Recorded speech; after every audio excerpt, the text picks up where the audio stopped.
BCom part first का next chapter है diagrammatic representation. Diagrammatic representation में जो भी डेटा सीरीज होती है, जिसमें आप इंडिविजुअल सीरीज ले सकते हैं, डिस्क्रीट सीरीज ले सकते हैं, कंटिन्यूस सीरीज ले सकते हैं। ये जो डेटा सीरीज होती है, इस डेटा सीरीज को हम मैथमेटिकल कैलकुलेशन से भी कर सकते हैं। तो मैथमेटिकल कैलकुलेशन के साथ साथ में हम इसे डायग्राम से भी समझ सकते हैं।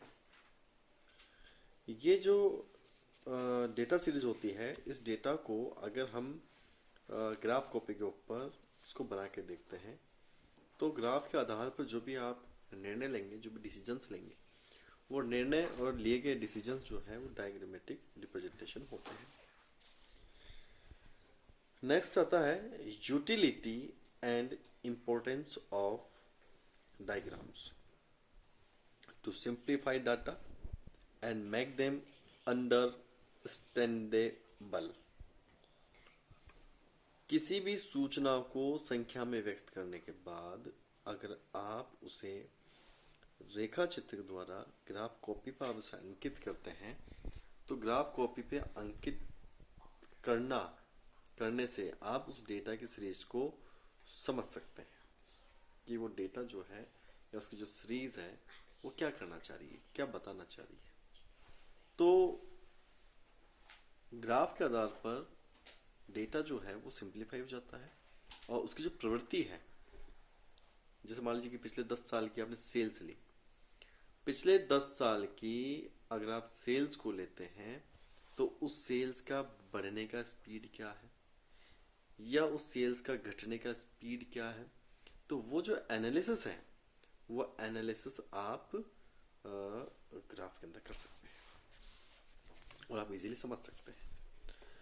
अट्रैक्टिव एंड इफेक्टिव, जो भी ग्राफ बनेगा वो एक तो अट्रैक्टिव होना चाहिए और इफेक्टिव होना चाहिए।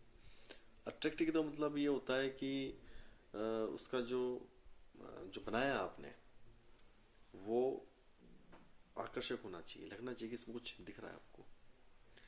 और अट्रैक्टिव के साथ साथ इफेक्टिव इसलिए होना चाहिए कि उस ग्राफ को कोई भी देखकर व्यक्ति समझ पाए, वो इफेक्टिव होता है। यानी कि यहाँ जो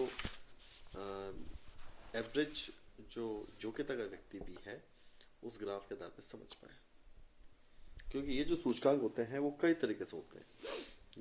अब हो सकता है कि सेल्स का डेटा हो, प्रोडक्शन का डेटा हो, शेयर मार्केट का डेटा हो, या किसी भी कंटेंट का डेटा हो सकता है जिसे आप यूज करें। Facility for comparison,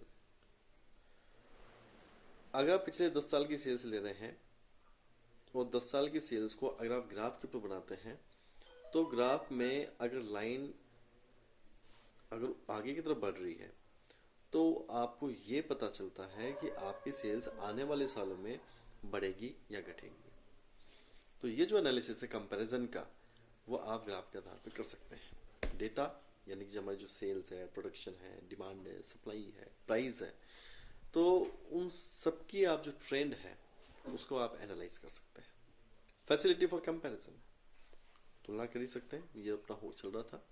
saving time and energy, graph के आधार पर आप तुरंत ग्राफ बनाकर, आजकल अब तो क्या है कि आप कंप्यूटर में ऐसा कर सकते हैं, ग्राफिक्स में ऐसा कर सकते हैं। ऐसा नहीं कि आप कॉपी लेके या पेन लेके आप बना रहे हैं। तो कंप्यूटर या कंप्यूटर से रिलेटेड जो सॉफ्टवेयर्स हैं, ग्राफिक सॉफ्टवेयर्स हैं, उनसे अगर आप ये रेखा चित्र बनाते हैं तो 100% एक्यूरेसी के साथ ही बन जाते हैं।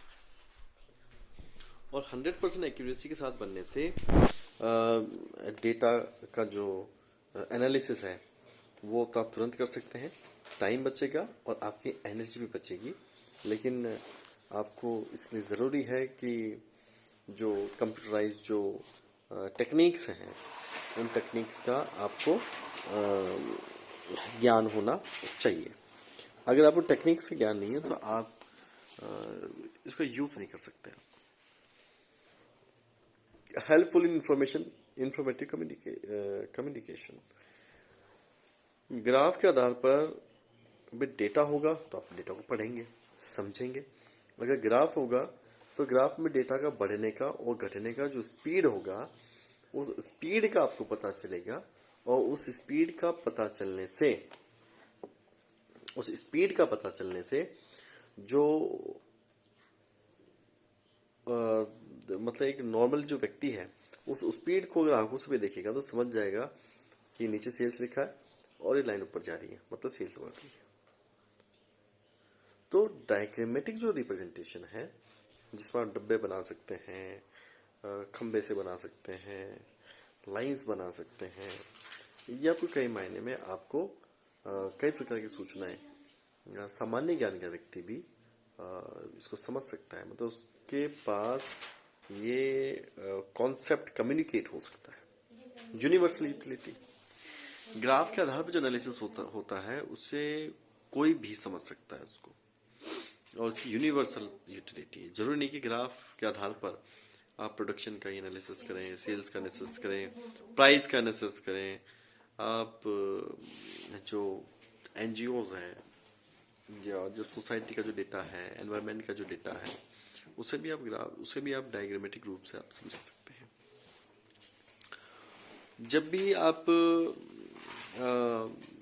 ऐसा कोई डायग्राम रिप्रेजेंट करते हैं ग्राफ कॉपी के अंदर, तो कुछ जनरल रूल्स हैं जो आप ध्यान रखते हैं। पहला है choice of appropriate diagram. Data एक है तो लाइन वाला बना सकते हो, दो डेटा है तो डब्बे वाला बना सकते हो, दो से ज्यादा डेटा है तो आप मल्टीपल डब्बे एक साथ ज्वाइंट करके बना सकते हो, जिसे आप बहुगुणी चित्र भी कहते हैं। तो सबसे पहले तो ये होता है कि आप डायग्राम जो बनाएंगे वो बिंदु रेखीय बनाएंगे या बिना बिंदु रेखीय का बनाएंगे, तो उसका जो डेटा का जो स्टाइल है या जो नेचर है उसके आधार पे आपको ग्राफ का चयन करना चाहिए, और उसी टेक्निक का जो ग्राफ है वो आप इसमें बनाएंगे।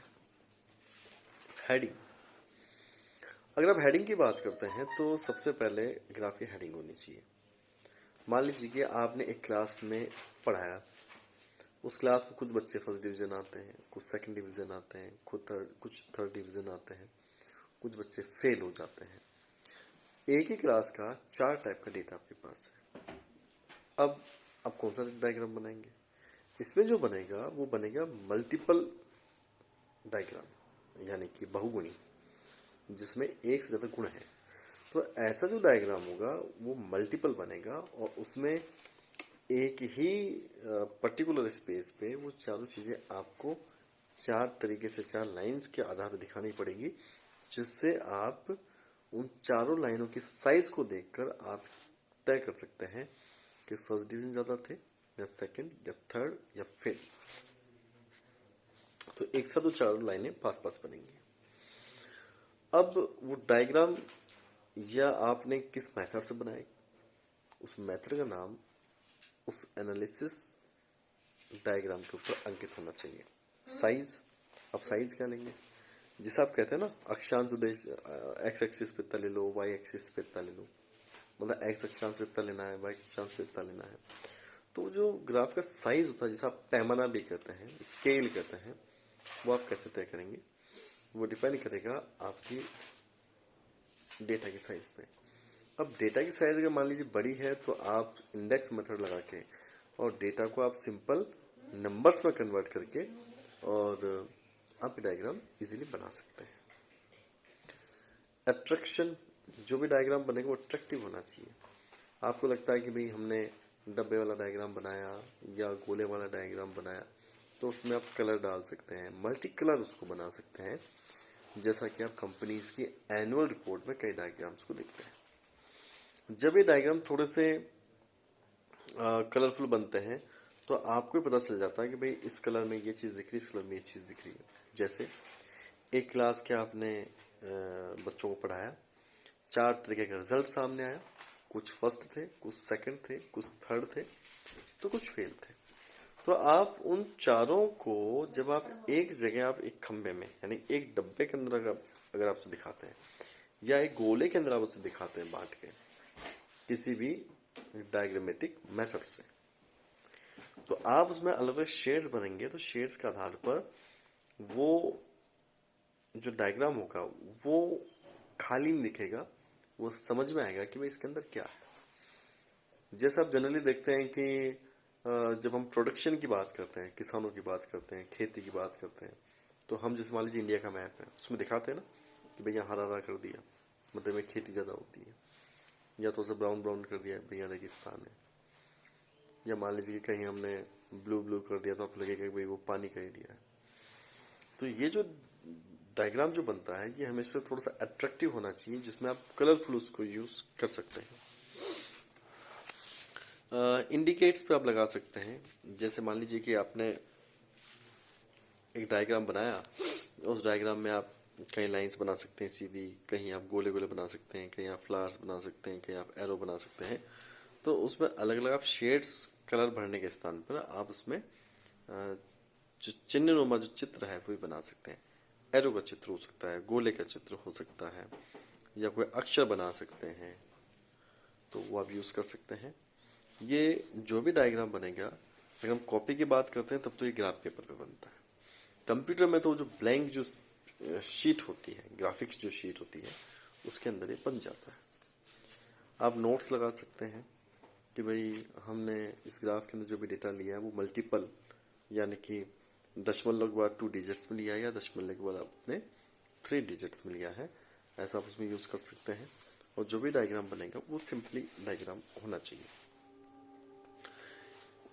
ये जो डायग्राम होते हैं जिनके प्रकारों की बात करें तो उसमें होता है 1 डायमेंशनल डायग्राम्स, एक बीमा चित्र, 2 डायमेंशनल डायग्राम्स, द्विबीमा चित्र, 3 डायमेंशनल डायग्राम्स, त्रिबीमा बीमा चित्र, पिक्टोग्राम्स हो सकते हैं, और एक होता है कार्टोग्राम से मैप डायग्राम। तो ऐसे ये इसमें 5 प्रकार के चित्र बनाए जा सकते हैं। जो एक बीमा चित्र होते हैं, जिसे 1 डायमेंशनल डायग्राम्स कहते हैं, इसमें जनरली 12 प्रकार के डायग्राम बनते हैं। लाइन डायग्राम बनेगा, सिंपल बार डायग्राम बनेगा, मल्टीपल बार डायग्राम बनेगा, सब डिवाइडेड बार डायग्राम बनेगा, परसेंटेज सब डिवाइडेड बार डायग्राम बनेगा, प्रॉफिट लॉस डायग्राम बनेगा, पेयर्ड बार बनेगी, डुओ डायरेक्शनल बार डायग्राम बनता है, डेविएशनल बार डायग्राम बनता है, प्रोग्रेस चार्ट बनता है, पिरामिड बनता है, और 12वां है स्लाइडिंग बार डायग्राम बनता है। ऐसे इतने सारे डायग्राम बनते हैं। पहला जो डायग्राम है उसको बोलते हैं लाइन डायग्राम, रेखीय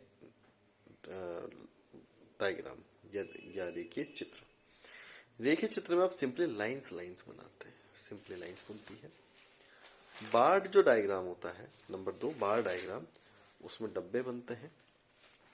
तीसरा जो बनता है वो बनता है मल्टीपल बार डायग्राम। आप 1 से 10 सूचनाएं जब दिखाना चाहे, जैसे मैंने कहा एक क्लास में 4 result, first division, second division, third division और फेल, चारों को जब आप एक साथ दिखाएंगे तो वह बनता है मल्टीपल बार डायग्राम। चारों को एक ही लाइन में दिखाना चाहते हैं, एक ही शेप में दिखाना चाहते हैं, तो वह बनता है सब डिवाइडेड। डिजिट ज्यादा है तो डिजिट्स को आप परसेंटेज में बदलकर आप परसेंटेज वाला सब डिवाइडेड बार डायग्राम बना सकते हैं। आपकी कंपनी का प्रॉफिट और लॉस है तो आप लाभ हानि का डायग्राम बना सकते हैं। 2 सूचनाओं को जोड़कर आप पेयर डायग्राम बना सकते हैं। तो ऐसे ये बहुत सारे डायग्राम बनते हैं, और इन डायग्राम्स को कभी बनाने की बात तो सामने आती नहीं है, क्योंकि ऐसा प्रश्न कभी आता नहीं है।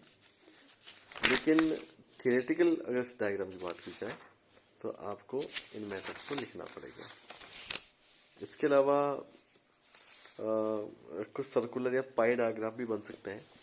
आप प्रकार से आप एक सर्कल बनाइए 360 डिग्री का, और 360 डिग्री के सर्कल को बनाकर जो भी डेटा है आपका, सेल्स का, प्रोडक्शन का, सप्लाई का, उस सभी डेटा को आप डिग्री में बदलिए, और डिग्री में बदलकर जो डी आता है ना, डी, उससे आप बनाएंगे। प्रकार तो हो गया कंपास, पेंसिल लगा के जिससे गोला करते हैं, और 360 डिग्री का आप बना के, और उसमें जो डी होता है उस डी से आप परपेंडिकुलर से, यानी डी से आप डिग्रीज बनाकर और उसको आप यूज कर सकते हैं। डायग्राम में जो क्वेश्चन बनता है इंपॉर्टेंट, वो ये बनता है कि डायग्रामेटिक रिप्रेजेंटेशन, जो भी चित्र है उनसे आप क्या समझते हैं? डायग्रामेटिक रिप्रेजेंटेशन यानी कि चित्रीय प्रदर्शन से आप क्या समझते हैं और इसके क्या उपयोग हैं और इसकी क्या सीमाएं हैं, उसके क्या प्रकार हैं? ये प्रश्न बनता है। धन्यवाद।